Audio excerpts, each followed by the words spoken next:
Social media has revolutionized the way we communicate with one another. Whether it's posting a status on Facebook, tweeting a hashtag on Twitter, or uploading a picture to Instagram, social media plays a pivotal role in our everyday lives. But what most of us tend to overlook is who gets to view our content. According to Mary Madden, 63% of adults have a profile on a social networking site. Of those 63%, 58% say their main profile is set to be private so that only friends can view it. Another 19% say they have their profile set to be partially private so that friends of friends or networks can view it, and 20% say their main profile is set to be completely public. So to many who have social media profiles, privacy does matter to an extent. But what if someone was able to see your profile even though it was private?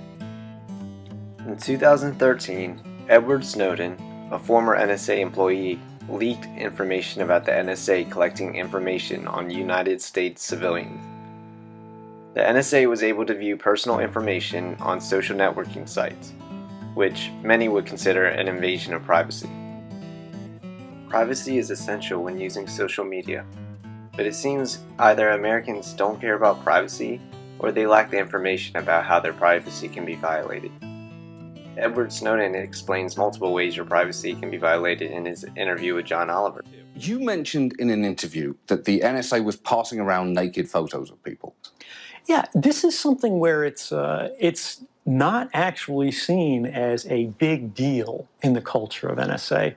When you send your junk through Gmail, for example, that's stored on Google's servers. Google moves data from data center to data center, invisibly to you without your knowledge.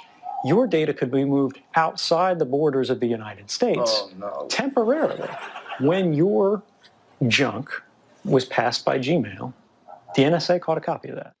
The junk that Snowden refers to in the interview was an example given by John Oliver asking how sending a picture of his private part could be seen by the NSA.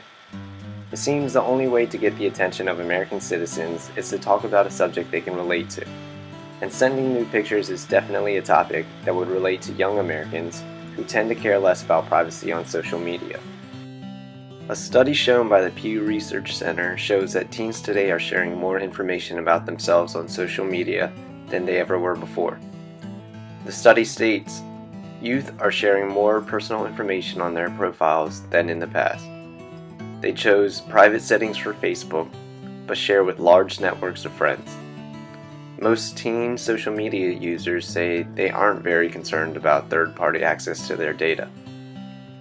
John Pavlik states, for many people older than millennials, making so much of one's life public through posting photos, discussing one's thoughts or desire on a blog, or sharing other highly personal information feels strange. There's a sense that much of that is nobody else's business. Because of these examples, it is very possible for privacy and social media to coexist. But it seems that if the user wants privacy, it's completely up to their discretion. America has begun to make the choice towards privacy as the House of Representatives recently passed the Freedom Act to end the surveillance by the NSA. It is now up to the choice of social media users whether they want their lives to be private or not.